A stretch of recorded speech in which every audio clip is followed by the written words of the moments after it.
talk about why you're here today. I mean, it is not lost on us how divided we are as a country. And as you were coming today, we really got to see that we are divided along the lines of race, along the lines of gender. And there is this question of, in this moment where we are, why come here? What is your message today?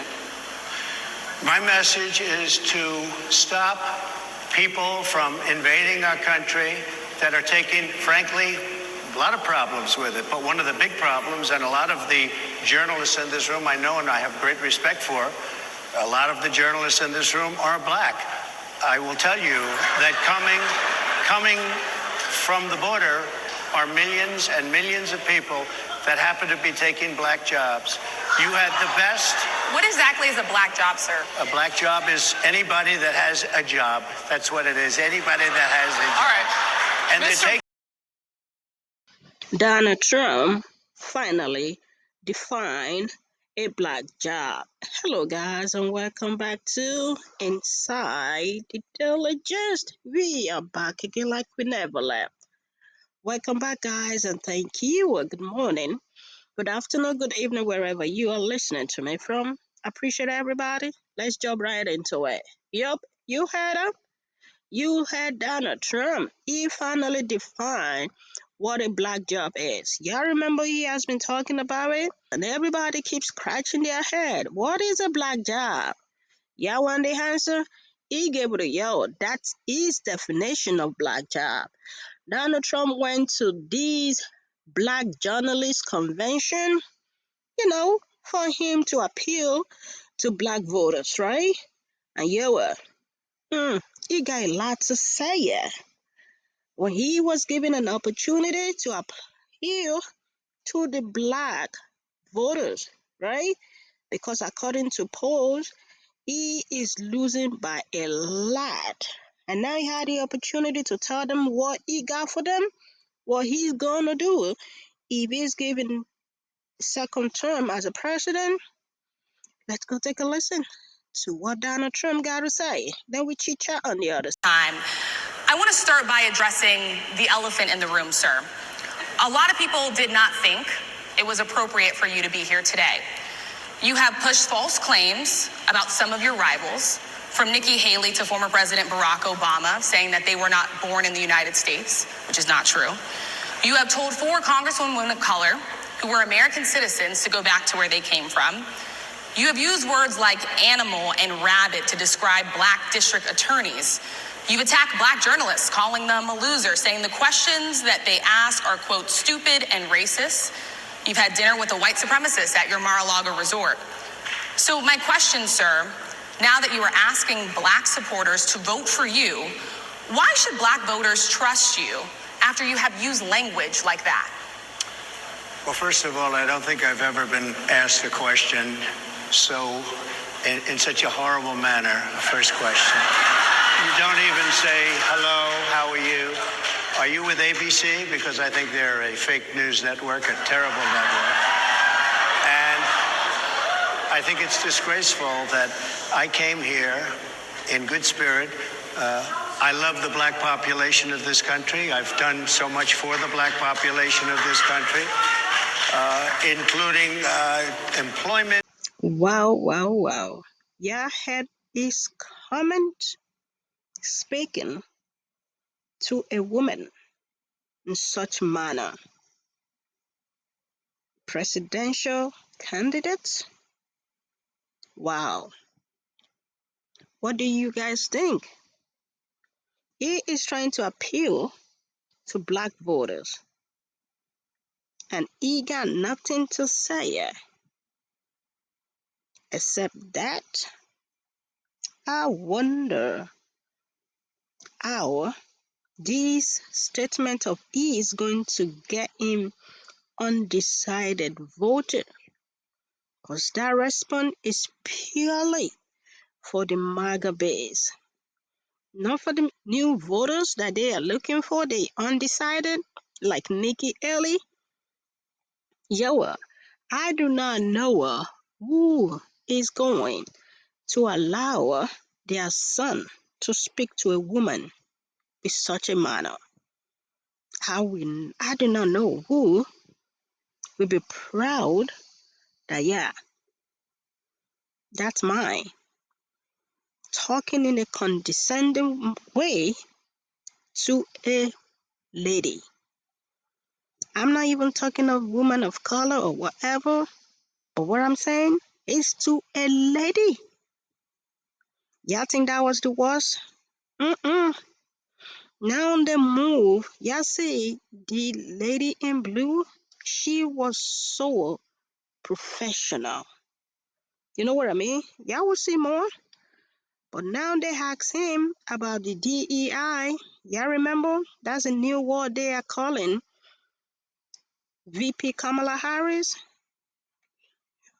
Let's take a listen to what presidential candidates of the United States. Let's take a listen to his response. Supporters, including Republicans on Capitol Hill, have labeled Vice President Kamala Harris, who is the first Black and Asian American woman to serve as vice president and be on a major party ticket, as a DEI hire. Is that acceptable language to you? And will you tell those Republicans and those supporters to stop it? How do you define DEI? Go ahead.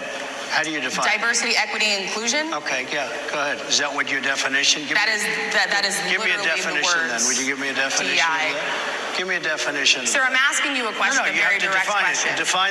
Define it for me if you I would. just defined it, sir. Do you believe that Vice President Kamala Harris is only on the ticket because she is a Black woman? I don't know. Is she Indian or is she Black? She has always But you know identified as a what? Black I woman. She went to a respect either historically Black one. college. I respect either one, but she obviously doesn't, because she was Indian all the way, and then all of a sudden she made a turn and she became a Black person. Just to be clear, sir, do And you believe I that think she is somebody should look into that too when you continue in a very hostile, nasty tone. It's a direct question, sir. Do you believe that Vice President Kamala Harris is a DEI hire, as some I Republicans really don't have know. said? I mean, I really don't know. Could be. Got it. He cannot even defend them calling VP Kamala Harris DEI. He doesn't know her. There you have it, guys. He do not know her. He just doesn't know her. Personally, I don't know who is Donald Trump advisor to go on that stage. That a lot of people gonna be watching his tone. A lot of people gonna be watching his response. You know what I mean? We got a lot of undecided Black voters, undecided voters, period, that they are still listening, trying to get more information about the candidate, the presidential candidate that they got.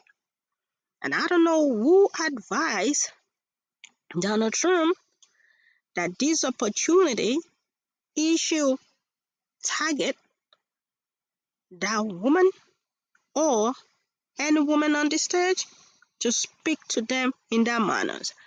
I don't know what they are calculating, but I don't know how it's going to work, because even this GOP strategist on CNN, he said this after watching this. Studio, would you have advised, if you were an advisor to the former president, that he do this? No, I would not have. I think the appeals that are going to be necessary here, you know, we talked about Latino men, Black men during the break, one of the breaks, and I was sharing that some of them that I've talked with, I did a series of focus groups with Black men. I'm doing more. I'm just curious to see those who are interested in potentially voting for him. Why? What's the thought process behind it? And as I've been texting with some of them, as the DEI comments have come out, quite a few of them are just like, you know, I don't know if I would vote for her, but I don't like this. And if it continues, I'm probably not going to vote for him. And so whatever gains the former president appears to have made mathematically, you need to be careful with this crap. That's just the only way to say this. Yeah, hear what you said? You need to be careful of this crap. Plain and simple. And he is a Republican strategist. If he can come on CNN to talk like that about what he heard, and he knows that the GOP tried to appeal to the Black voters and their leader, their nominee, the presidential nominee, he goes on a platform that is supposed to speak like a presidential candidate, yet he chose that. Y'all heard what he said? Some guys, some Americans, they are undecided. And how this gonna bring more vote for the GOP, I just do not know. Y'all think that was the worst? We got more, but play y'all one more clip for y'all to know it. Donald Trump cannot defend his statement of DEI. He cannot defend his statement of the immigrants are taking the black jobs. Y'all had this, y'all had this defense. Okay, yeah. Now they gave him opportunity to even defend his VP pick. Yep, JD Vance. Let's go take a listen to how the presidential candidate, I want that to sink in, presidential candidate responded to his VP pick. Then we are going to finish our thought on the other side. When you look at JD Vance, is he ready on day one? Does he what? Ready on day one, if he has to be. I've always had great respect for him, and for the other candidates too. But I will say this, and I think this is well documented. Historically, the vice president, in terms of the election, does not have any impact. I mean, virtually no impact. You have 2 or 3 days where there's a lot of commotion as to who, like you're having it on the Democrat side, who it's going to be. And then that dies down, and it's all about the presidential pick. Virtually never has it mattered. Maybe Lyndon Johnson mattered for different reasons of what we're talking about, not for vote reasons, but for political reasons, other political reasons. But historically, the choice of a vice president makes no difference. You're voting for the president, and you can have a vice president who's outstanding in every way, and I think JD is. I think that all of them would have been, but you're not voting that way. You're voting for the president. You're voting for me. Yeah. Do y'all think he answered the question? Just in case you missed the question, let me replay the question that was being asked. When you look at JD Vance, is he ready on day one? Does he what? Ready on day one, if he has to be. Y'all heard that question? To me, he just said no. Because if you are confident of your pick, you ain't got to go all around, and the end, you say you are voting for me. Y'all heard it? Yup. Oh, y'all didn't hear the part? He said y'all just voting for me? Let me play y'all. You're not voting that way. You're voting for the president. You're voting for me. Y'all heard him? He said y'all just voting for Donald Trump. So y'all should ignore what J.D. Vance got to say about women, what his record says, or whatever he wants to say. Y'all should just put him aside. Focus just on Donald Trump. I remember when same question was asked to Joe Biden then, that why did you pick VP Kamala Harris? Y'all remember his response? He said, I would not have picked her if I did not believe she is ready to be the president on day one. No, come on guys. Donald Trump knows what he is doing. Every opportunity he got, only one campaign, he keep campaigning about the border crisis. The border crisis that they had a bill to fix, even though, the bill came late. But it is better to be late than never. Isn't that what they say? And because the bill came, and Donald Trump said, do not pass the bill. It's on the record. So if we keep coming out repeating the same campaign slogan about the border, I just don't know how he is going to win. Undecided, that they are not sure whether to go for VP Kamala Harris. or whether to vote for him. What do you guys think? This was not a good interview for Donald Trump to gain a new supporters, to gain a new voters. Do you agree? Let's continue the conversation here in the comment section. Presidential election year 2024. We need to be at alert and be focused. Thank you to all my return subscribers. And if you haven't subscribed, please do not forget to subscribe. Bye for now.